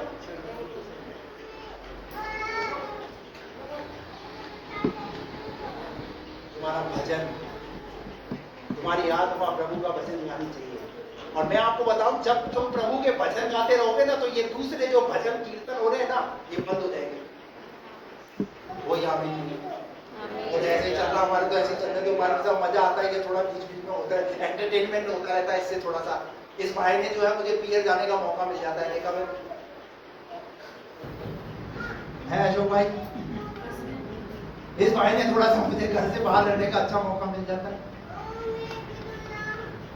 दाऊद इस बात के लिए नहीं कह रहा, पर वो ये बात कहना चाहता है, ये प्रभु के प्रति उसकी एक लीनता। कैसे वो प्रभु में लीन है, कैसे वो प्रभु में आनंदित है। आप प्रभु में कैसे आनंदित रह सकते हैं, इस बात को सीखिए। कैसे आनंदित रह सकते हैं? क्या लिखा है? जब आप उसका भजन गाते रहोगे तो आप प्रभु में आनंदित रहोगे। हालेलुया। ये दूसरे भजन गाना बंद कर दीजिए, प्रभु के भजन गाइए। हालेलुया। लिखा है ताकि मेरी आत्मा तेरा भजन गाती रहे और कभी चुप ना हो, और कभी चुप ना हो। हालेलुया। कई बार जो लड़ने वाला व्यक्ति को बोलता है, अरे भैया चुप हो जाओ, रे बस बंद करो भैया, खत्म करो टॉपिक को, बंद करो, चुप नहीं होंगे। भजन के अंदर एक भजन गा लिया बस चुप। जब भजन गाएंगे तो एक भजन में, और बाकी जो घर में जो भजन चलता है ना भाई साहब, घंटों तक भजन चलते रहते। अरे भैया उन भजनों को बंद करो। हालेलुया। बाइबल के अंदर भजन संहिता कितने हैं बताइए? कितने भजन संहिता? 100। और विलाप गीत कितने? और विलाप गीत कितने? 5। सीखिए बाइबल से, आपकी जिंदगी में विलाप कम होना है और भजन जो है, स्तुति जो है वो ज्यादा होना है। हालेलुया। स्तुति के गीत ज्यादा होना है, प्रभु की महिमा के गीत ज्यादा होना है, और विलाप के गीत कम। 5 का मतलब थोड़े। अगर कोई भी बात हो गई ना, थोड़ी सी बात बोल करके चुप हो जाओ, मैं कहता हूं। पर कई लोगों का आदत क्या है, खाए बिना रहने के बाद ये मरोड़ा जो चल रहा है ना, ये जब तक पूरा बाहर ना आ जाए ना, जैसे हो जाता है ना, किसी को डाइजेशन हो जाता है तो वो क्या है, अनडाइजेशन जब हो जाता है और कुछ तकलीफ होती है, बैठा नहीं जाता ना सोया जाता है, जब तक वो बाहर नहीं निकलता ना। और वो बाहर कैसे निकलता है? 2 ही तरीके से बाहर निकलता है, समझ गए? एक तो पीछे से और दूसरा आगे से। और जब वो बाहर निकलता है उसके बाद फिर पूछते हैं, बेटा जेरी हल्का हो गया? हालेलुया। क्या हो गया? आपको बात समझ में आ रही?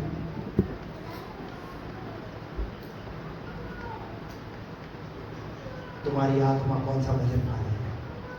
दाऊद से सीखिए। शत्रु उसका पीछा कर रहा है, परंतु वो ये भी कह रहा है कि मैं प्रभु का भजन गाता हूं तो प्रभु की आत्मा क्या करती है मुझे। और लिखा है, क्या लगा? भजन गाती रहे और मैं कभी, ताकि मेरी आत्मा तेरा भजन गाती रहे। हाँ। और कभी चुप ना हो, और कभी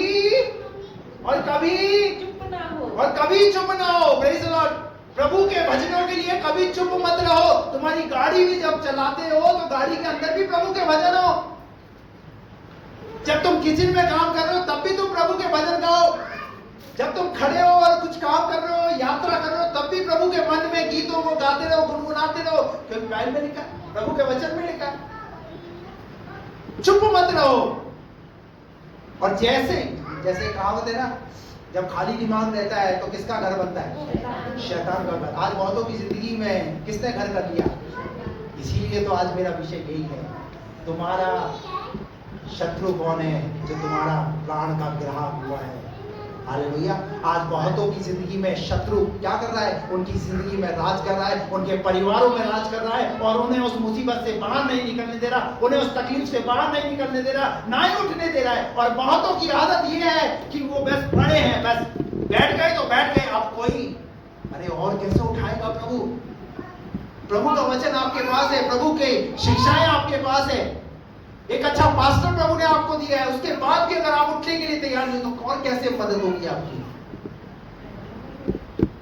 हेलो, कई लोग यार क्या, अरे उठ जाओ भैया, नहीं अच्छा लग रहा है, यहीं पड़ा रहना चाहिए। पढ़े लो तो वही आपकी इतनी मदद कर रहा है, उठाना मांग रहा है, आपकी सहायता कर रहा है, और उसके बाद भी अगर आप उठने के लिए तैयार नहीं है,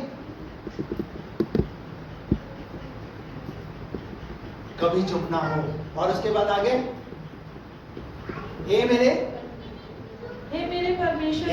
परमेश्वर यहोवा, हाँ, मैं सर्वदा तेरा धन्यवाद करता रहूंगा। संडे को संडे, सर्वदा, कब सर्वदा धन्यवाद करता कब सर्वदा यहाँ तो लिखा है सर्वदा में तेरा धन्यवाद। करता रहूंगा। यहाँ सोमवार से शनिवार तक कोई नहीं आना मांगता, सिर्फ संडे को ही आना मांगता। और दाऊद क्या कह रहा है? मैं सर्वदा तेरा धन्यवाद करूंगा। भजन संध्या 27:4 में लिखा है, मैंने एक वर प्रभु से मांगा है और वो वर ये मांगा है कि मैं जीवन भर प्रभु के भवन में रहने पाऊं। यहाँ तो जैसे खत्म होता है प्रेज और चलो भाई मेरे निकलो, वो ये नहीं कहता खत्म होने के बाद भी भाई साहब मैं 1 घंटा बैठ करके यहाँ खुद प्रार्थना करूंगा, कोई नहीं कहता। और ये क्या कह रहा था? मैं सर्वदा प्रभु का क्या करता रहूंगा। जब आपके जीवन से प्रभु का सर्वदा धन्यवाद होता रहेगा तो शैतान आपका बाल विवाह का कैसे कर सकता है? शैतान आपका कैसे आपको चूर कर सकता है? कैसे शैतान आपको अंधेरे में रखेगा और उस अंधकार में आपको मिटाएगा? नहीं। Praise the lord, hallelujah. एक उदाहरण बता करके मैं बंद करूंगा। पहला राजा 19वें अध्याय के अंदर वहां पर एक व्यक्ति है जिसका नाम है एलिया। इसको गोद में ले लो भैया। पहला राजा 19वां अध्याय, वहां लिखा हुआ है एलिया मैन ऑफ गॉड, परमेश्वर का दास, परमेश्वर का चैन। लिखा है उसके जीवन के द्वारा प्रभु ने 17वें अध्याय से 18वें अध्याय तक बड़े बड़े चमत्कार प्रभु ने करके दिखाए। और वही एलिया 19वें अध्याय में एक इज़ेबेल नाम की स्त्री ने उसे एक आवाज दी और कहा कि एलिया बचेगा नहीं, मर जाएगा, उसका प्राण खत्म कर दिया जाएगा। एलिया इस बात को सुनकर क्या हो गया? निराश हो गया। और निराश जब हो गया तो 19 का 4 पद, पहला राजा 19 का 4 पद पढ़िए। परंतु वह स्वयं जंगल में एक दिन के मार्ग पर जाकर एक झाऊ के पेड़ के तले बैठ गया। वहाँ उसने यह कहकर अपनी मृत्यु मांगी। वहाँ ये कहकर उसने मृत्यु मांगी, हे यहोवा, बस है, अब मेरा प्राण ले ले, क्योंकि मैं अपने पुरखाओं से अच्छा नहीं हूँ। अरे जब आप प्रभु की संगति से अलग रहोगे तो आपके अंदर विचार कौन सा आएगा? मृत्यु का ही विचार आएगा ना। जब आप प्रभु की संगति में नहीं रहोगे, प्रभु का भजन ही नहीं गाओगे, तो शैतान तो आपका पीछा करेगा ना, वो तो आपके प्राण का ग्राहक है ना। और एलिया है कौन? एक साधारण विश्वासी, बोलिए ना, कोई साधारण विश्वासी नहीं है। इसका मतलब शैतान उनका पीछा करता है जो प्रार्थना करते हैं, जो आराधना करते हैं, जो प्रभु के वचन को पढ़ते हैं। शैतान उनको बर्बाद करना चाहता है। इसलिए यहाँ लिखा हुआ है एलिया झाऊ के पेड़ के नीचे बैठ करके क्या कहने लगा? मृत्यु मांगने लगा। आज बहुत लोग अपनी समस्याओं को देख करके एक ही बात कह रहे हैं, मर जाना ही अच्छा है। अरे अगर तुम्हें मरना होता तो तुम करुणा में ही मर जाते। अगर प्रभु को मारना होता तो क्यों बात थी मैं? अगर प्रभु को मारना ही होता, इस दुनिया से उठाना ही होता, तो कब का ही उठा लेता। मृत्यु एक ऐसा मैटर है, जीवन एक ऐसा मैटर है, वो आपके हाथ में नहीं है, वो प्रभु के हाथ में। आप तो प्रभु का धन्यवाद करो इस जीवन के लिए जो प्रभु ने आपको दिया है। ये जीवन जो है आपको जो मिला है, आपको प्रभु ने कुत्ता नहीं बनाया, बिल्ली नहीं बनाया, घोड़ा नहीं बनाया, गधा नहीं बनाया, आपको प्रभु ने एक इंसान बनाया है। खुदा का शुक्र कीजिए। और उस इंसान को बना करके प्रभु ने आपको इस दुनिया के अंदर एक रिश्तों में रखा है। आपको एक पत्नी दी, एक पति दिया, उसके बाद प्रभु ने आपको बच्चे दिए, और उसके बाद में एक परिवार प्रभु ने दिया। वो जब परिवार बढ़ता है, अगर प्रभु को मारना होता तो कब का ही मार देता है। परमेश्वर की योजना को तो समझिए। यहाँ लिखा हुआ है एलिया मृत्यु मांगने लगा और कहने लगा मैं मरना चाहता हूँ। उसके बाद आगे क्या लिखा है? अब मेरा प्राण ले ले, क्योंकि मैं अपने पुरखाओं से अच्छा नहीं हूँ। जब अंधकार में इंसान जीवन जीना शुरू कर देता है, जब प्रभु की संगति से अलग हो जाता है, तो उसको ऐसे ही विचार पीछा करते हैं। उसका कैसे विचार? मृत्यु के विचार। घर छोड़कर चले जाओ, petrol P low, phenyl P low, train के आगे कूद जाओ, ऐसे विचार पीछा करते हैं। और जो इंसान प्रभु की भक्ति में रहता है, प्रभु की स्तुति करता है, प्रभु के भजन गाता है, वो ऐसे विचारों को क्या करता है? रोकर मारता है। हट, मुझे जीना है, मुझे प्रभु के लिए कुछ करना है, मुझे प्रभु के लिए खड़ा होना है, मुझे आत्माओं को जीतना है। हालेलुया। वो चुनौतियों को स्वीकार करता है। हालेलुया। यहाँ पर रह लिया, मृत्यु मांगने लगा और कहने लगा मेरा प्राण प्रभु मुझसे ले ले। पर सुनिए ध्यान से, प्रभु ने इसके जीवन में इसे मरने नहीं दिया, पर क्या लिखा है उसके बाद आगे लिख पढ़िए। झाऊ के पेड़ के तले जब वो झाऊ के पेड़ के तले लेट कर सो गया, और देखो एक दूत ने उसे छूकर एक कहा, दूत ने उसे छूकर कहा उठकर खा। उठकर खा। इसका मतलब प्रभु बराबर बात करता है, प्रभु भी छोड़ता नहीं है। इसने मृत्यु मांगी तो सही, क्या प्रभु ने आमीन बोला? पर प्रभु ने क्या करा? प्रभु ने अपने दूत को भेजा। कई बार आपके पास भी प्रभु ऐसे दूतों को भेजता है आपकी मदद के लिए, पर हम पहचानना नहीं चाहते, हम समझना नहीं चाहते कि कैसे प्रभु मेरी मदद के लिए तैयार है। प्रभु मेरी मदद कैसे करना चाहता है, किस तरीके से करना चाहता है। ये मैटर आपका नहीं है, ये प्रभु का मैटर है। वो फेवर दिलाने वाला परमेश्वर है, वो प्रभु सहायता दिलाने वाला परमेश्वर है। और बाइबल में उसने कई लोगों को सहायता दिलाई है, जहां से अपेक्षा नहीं थी वहां से परमेश्वर ने काम किए हैं। जब वो उनके लिए काम किए, क्या वो आपके लिए काम नहीं करेगा? यहां लिखा है एक दूत ने आकर के उसे क्या कहा? उठकर खा। उठकर खा।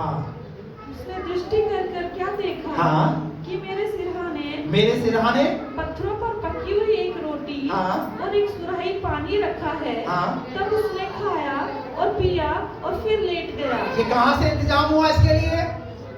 ये कहां से इंतजाम हुआ इसके लिए?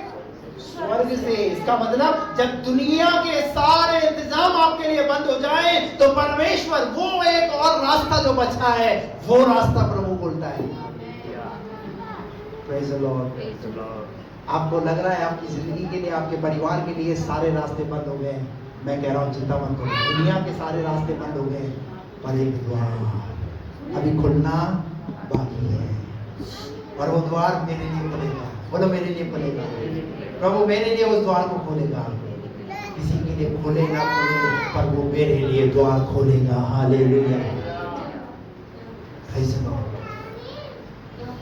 शैतान तो मेरा प्राण का ग्राह हुआ है, चूर चूर हुआ है, परंतु प्रभु मेरी मदद करने के लिए है। हालेलुया। और बढ़िया आगे क्या लिखा है? दृष्टि कर क्या देखा? क्या देखा? कि मेरे सिरहाने पत्थरों पर पकी हुई एक रोटी। क्या चीज है? एक पकी हुई रोटी और एक सुराही पानी, और एक सुराही पानी धरा है। तब उसने खाया और पिया। हालेलुया। किस चीज की जरूरत है आज? रोटी, कपड़ा, मकान। बहुत सारे लोग बोलते हैं प्रभु को तो हमारी चिंता ही नहीं है, प्रभु के पास आए तो हमें क्या मिला? अरे क्या मिला? तुझे बिजनेस दिया, तुझे नौकरी दी, तुझे घर दिया, तुझे पहनने के लिए कपड़े दिए, तेरी जरूरतों को मैंने पूरा किया, तुझे निरोगी काया दी, और पूछ क्या पूछना चाहता है? क्या नहीं दिया? दोषारोपण करते हैं हम प्रभु पर, दोष लगाते हैं प्रभु पर कि प्रभु ने मेरे लिए क्या किया। जब अपनी जिंदगी में झांकोगे तब पता चलेगा तुम जिंदगी में कुछ भी नहीं थे। आज अगर इस काबिल बने हो, इस लायक बने हो, तो ये प्रभु की दया है। और अगर तुम्हारे हाथ से अगर कुछ चला गया है तो तुम्हारे कारणों से चला गया है, तुम्हारी लापरवाही से गया है, तुम्हारी जिद की वजह से गया है, तुम्हारी मन की कठोरता की वजह से गया है वो सब चीज। बात समझ में आ रही है आपको?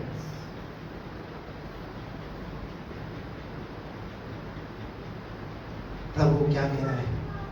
एक रोटी, एक सुराही उसे वहां पर रखी हुई, और क्या कहा प्रभु ने?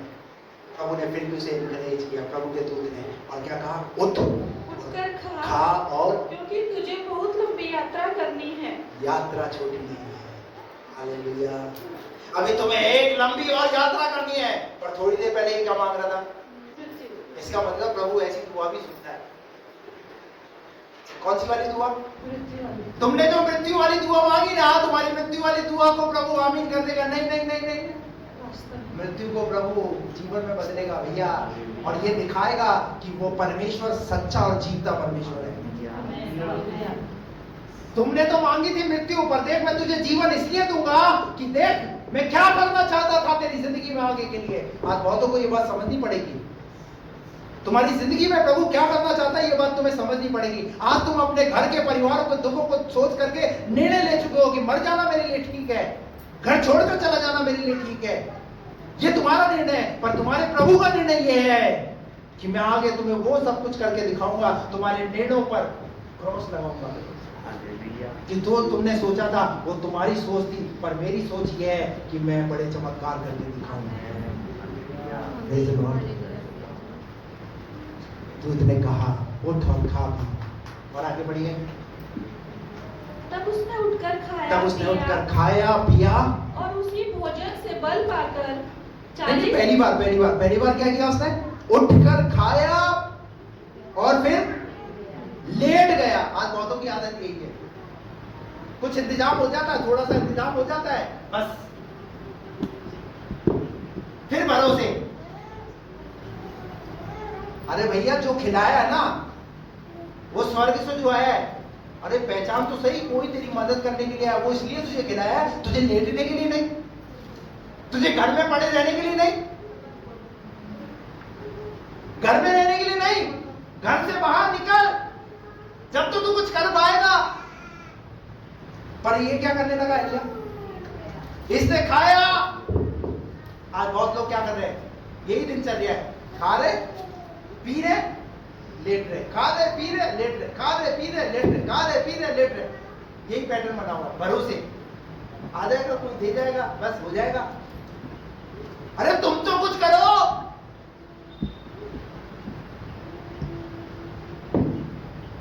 खाया पिया लेट गया। दूसरी बार क्या हुआ? दूसरी बार यहोवा का दूत आया। फिर दूसरी बार यहोवा का दूत आया और उसे छूकर कहा, उठकर खा। इसका मतलब सो रहा था, नींद ले रहा है। उसे छूकर कहा, उठकर खा, क्योंकि तुझे बहुत लंबी यात्रा करनी है। भैया, जो पहले भोजन दिया था ना, वो इसलिए भोजन नहीं दिया था कि खा के सो जा, वो इसलिए भोजन दिया था खाकर यात्रा कर, कुछ कर। अरे कुछ काम तो प्रभु करेगा, कुछ तो आपको भी करना पड़ेगा। हेलो, तो प्रभु मेरा पेट भर जाए। अरे भर जाए तो तुझे नौकरी दे दी ना, तुझे हाथ दे दी ना, कमा खाना, तुझे बिजनेस दे दिया ना, कमा खाना। क्या प्रभु ही आएगा आटा गूंथ देगा? प्रभु ही आएगा सब्जी बनाकर तुम्हारे मुंह में खाना डालेगा? कुछ काम तुम्हें भी करना पड़ेगा। जब प्रभु ने देखा कि दूसरी बार भी वो लेटा हुआ नजर आ रहा है, तो लिखा है दूसरी बार दूत आया और आकर उसे कहा, छूकर उसे कहा, खा, क्योंकि तुझे बहुत भारी लंबी यात्रा करनी है आज पर। तब उसने उठकर खाया पिया और उसी भोजन को बल पाकर 40 दिन और रात चलते चलते परमेश्वर के पर्वत होरेब तक पहुंच गया। Praise the lord, hallelujah. कौन सा भोजन? एक टाइम का भोजन खाया और कितने दिन तक चलता रहा?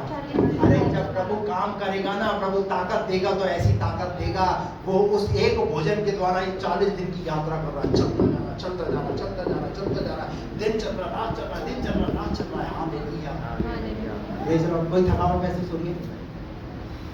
अरे जब प्रभु की आवाज को सुनोगे ना, तो प्रभु जीवन में तुम्हारे लिए ऐसे काम करेगा। हालेलुया।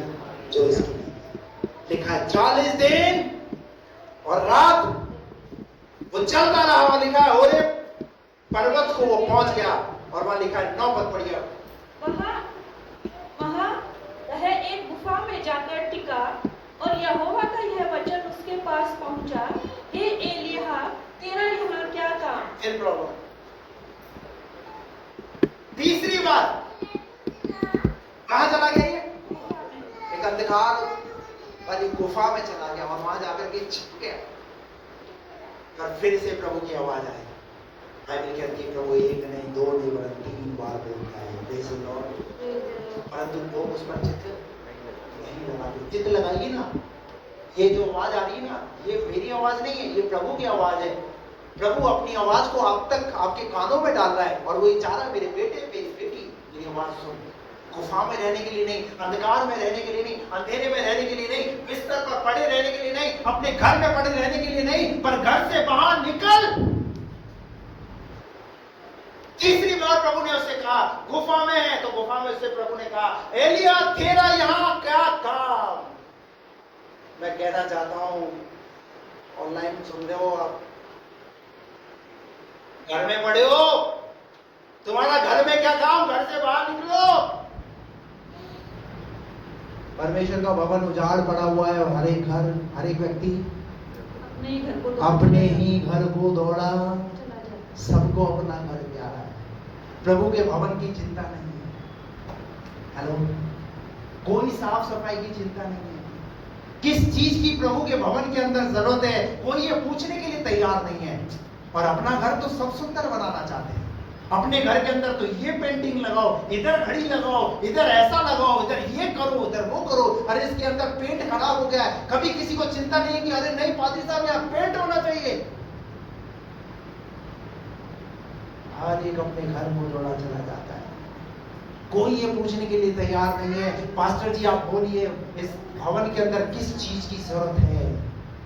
क्या कभी किसी ने बोला? प्रभु से सबको चाहिए, पर देने के लिए कुछ नहीं है। भारत के लोगों की आदत है, क्या आदत है पता है? फावड़ा, फावड़ा, फावड़ा देखा? फावड़ा कैसा होता है? खींचे जाओ, खींचे जाओ। आज सब लोग क्या खींचने के लिए दिया, चर्च से भी मिल जाए, चर्च भी दे दे। चर्च में कोई पेड़ लगा है क्या? कोई पादरी अपने बच्चों को कैसे पाल रहा? पादरी से पूछो, पादरी अपने बच्चों की एजुकेशन करा रहा है, कैसे मेंटेनेंस और कैसे सेवकाई में खड़ा हुआ है, पूछा कभी आपने?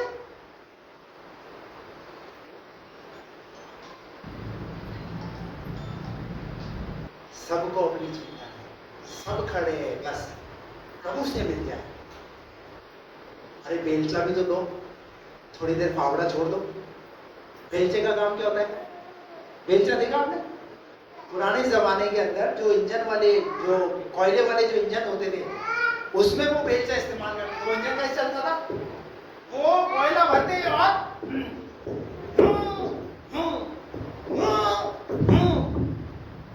यहां से भरते और उसमें डालते। पता है क्यों डालते? ताकि ये इंजन चलता रहे। Praise the Lord. ये कलीसिया कैसे चलेगी? प्रभु की सेवा कैसे बढ़ेगी? जब दोगे तभी तो चलेगी, जब डालोगे तभी तो बढ़ेगी। और एक बात ध्यान रखना, बाइबल में लिखा हुआ है, प्रभु का वचन कहता है मनुष्य जो बोता है वो काटेगा। हालेलुया। और जब आप प्रभु के लिए दो तो कुड़कुड़ा कर नहीं, परंतु हर्ष के साथ। जब कोई दान करे तो कुड़कुड़ कर नहीं, हर्ष के साथ करे, आनंद के साथ करे, और वो ये समझे कि वो किसी के लिए नहीं पर वो प्रभु के लिए कर रहा है। हालेलुया। बात समझ में आ रही है? यहाँ लिखा हुआ है एलिया के पास आवाज आई, तीसरी बार प्रभु ने उससे खुद ने बात किया। पहले दूत बात कर रहे थे, पर यहाँ अभी 19 का 9 पद में हमने देखा, एलिया तेरा यहाँ क्या काम? पर 10 पद पढ़िए। उसने उत्तर दिया, सेनाओं के परमेश्वर यहोवा के निमित्त मुझे बड़ी जलन हुई है। ये है प्रॉब्लम। हेलो, ध्यान दीजिए, इधर देखिए, इधर देखिए आप लोग। भले बाइबल को बंद कर दो। क्या बोला उसने? उसने उत्तर दिया, सेनाओं के परमेश्वर यहोवा के निमित्त, सेनाओं के यहोवा के निमित्त मुझे बड़ी जलन हुई है। मैं घर पे क्यों बैठा हुआ हूँ? परमेश्वर से शिकायत है, जलन। मैं चर्च क्यों नहीं आ रहा हूँ? मुझे जलन है, जलन। और किससे जलन? परमेश्वर से। वो कह रहा मुझे परमेश्वर से जलन है। लोगों को तो मनुष्य से जलन होती है, इसको किससे जलन है? परमेश्वर से गुस्सा है। इसका गुस्सा देखिए, क्या इसका गुस्सा जायज है? तभी तो ये खा रहा है और सो रहा है, खा रहा है और सो रहा है, कुछ नहीं करना जीवन में। आज बहुत लोग क्या कर रहे हैं? खा रहे, सो रहे, खा रहे, सो रहे, जलन के कारण इसलिए चर्च नहीं आ रहे। हेलो, जो जो अंदर होता है ना वो बाहर निकलता है कभी ना कभी। अब तीसरी बार में तो परमेश्वर को आना ही पड़ा और बात करनी पड़ी, क्योंकि दूतों से तो बात बनी नहीं रही थी, दूतों से तो बात बनी नहीं रही थी, इसलिए तीसरी बार प्रभु को आना पड़ा। मैं आपको कहना चाहता हूं, अभी आज आपसे प्रभु दूत बात कर रहे हैं। कौन बात कर रहे हैं? दूत बात कर रहे हैं। क्या प्रभु आएगा तभी आप तभी डिसीजन लोगे, तभी खड़े होगे? बात समझ में आ रही है आपको? मुझे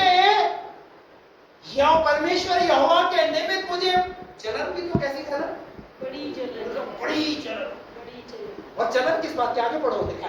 क्योंकि इस्राएलियों ने तेरी वाचा टाल दी, क्योंकि इस्राएलियों ने तेरी वाचा टाल दी। इसलिए मैं बिस्तर में पड़ा हुआ हूँ, इसलिए मैं गुफा में पड़ा हुआ हूँ, इसलिए मैं घर में पड़ा हुआ हूँ, इसलिए मुझे चर्च जाना अच्छा नहीं लगता, बाइबल पढ़ना अच्छा नहीं लगता, प्रार्थना करना अच्छा नहीं लगता, इसलिए मुझे बड़ी जलन है उन लोगों के कारण। किन लोगों के कारण? आज लोगों की जलन का कारण पता नहीं क्या क्या, बेवजह जलन, बेवजह जलन।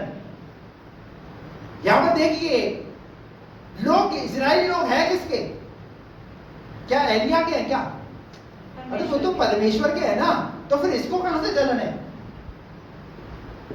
और सुनिए आगे क्या बोला उसने। क्योंकि इस्राएलियों ने तेरी वाचा टाल दी, हाँ। और तेरी वेदियों को गिरा दिया, आगे? और तेरे नबियों को तलवार से घात किया है, हाँ। और मैं ही अकेला रह गया हूँ। उसके साथ ऐसा हो गया, उसके साथ ऐसा हो गया, चर्च में आए तो क्या करें? कोई फायदा तो हुआ नहीं। इसकी भी जलन का कारण क्या? इसकी शिकायत, उसकी शिकायत, उसकी, अरे तो उसकी शिकायत, उसकी शिकायत, ठीक है उसकी शिकायत, तू तो आ, तू तो मेरे साथ संगति कर, तू तो मुझसे बात कर। हालेलुया। बात समझ आ रही है आपको? क्या शिकायत है इसकी? वो तलवार से घात कर दिया, और मैं अकेला रह गया। आप एक बात बताओ, जब पैदा हुए थे तो क्या 3-4 बहन भाई एक साथ आए थे क्या? अकेले आए। कैसे आए थे? अकेले। अरे ये तो दुनिया का एक उसूल है भैया, इंसान दुनिया में अकेला आता है। और ऐसा कौन सा बच्चा है? प्रीति बेटा नहीं आए, क्या नाम है, रीना, कितने कपड़े लाई थी जब तुम आई थी? हैं मम्मी के पेट से? कितने? एक जोड़ी। इंसान खाली हाथ आता है और खाली हाथ ही जाता है। जब जाता है कितना कमाता है, कितना बैंक में बैलेंस होता है उसके, कितनी प्रॉपर्टी उसकी होती है, और जब मरता है तो कहता है मैं जा रहा हूं कब्रिस्तान, शमशान, सब लेकर आ जाना वहां पर, बोलता है। इवन एक राजा भी था जिसका नाम है सिकंदर महान, सुना है आपने उसके बारे में? उसने एक बात बोली, उसको ये सच्चाई पता चल गई। क्या सच्चाई पता चल गई? उसने कहा जब मैं इस दुनिया से जाऊं, जब मेरा अंतिम संस्कार हो, तो मेरे कब्र से दोनों हाथों को क्या रखना? बाहर रखना। बोला बाहर रखना? क्यों बाहर रखना? सबको तो पूरा ही डालते अंदर, आपको बाहर क्यों? तो उसने कहा मैं दुनिया को एक संदेश देना चाहता हूं। क्या संदेश देना चाहते हो? संदेश ये है, दुनिया जब इस कब्र पर आए और देखे इस इंसान के हाथ बाहर क्यों है, तो ये महसूस करे कि इंसान खाली हाथ आया है और खाली हाथ ही हालेलुया। अकेला हूं। अरे भैया अकेले हो तो अकेले रहोगे ना? नहीं सुनो, ये तो प्रभु ने इस दुनिया के अंदर आपको रिश्तों में बना दिया, बांध दिया है प्रभु ने। इसकी शिकायत तो सुनिए, क्या जायज है कि ये शिकायतें? आज बहुतों की शिकायतें क्या क्या शिकायतें? यह लिखा है मैं अकेला रहेगा और वे मेरे प्राण के खोजी हैं। आगे उसने कहा निकलकर यहोवा के सम्मुख पर्वत पर खड़ा हो। अब सुनिए इसका 18 पद पढ़िए इसका। तो भी मैं 7,000 इस्राएलियों को बचा रखूंगा। हाँ। वे सब हैं जिन्होंने ना तो बाल के आगे घुटने टेके और ना मुंह से उसे चूमा है। इस आयत से आपको क्या समझ में आया? इसकी शिकायत क्या थी? सबको मार दिया है। इसकी शिकायत थी सबको मार दिया है उसने, इज़ेबेल ने मरवा दिया सबको, सारे इस्राएलियों को। लेकिन प्रभु से क्या बता रहा है? प्रभु ने इसे बताया, सुन 7,000 मैं इस्राएली 7,000 इस्राएलियों को बचा रखूंगा।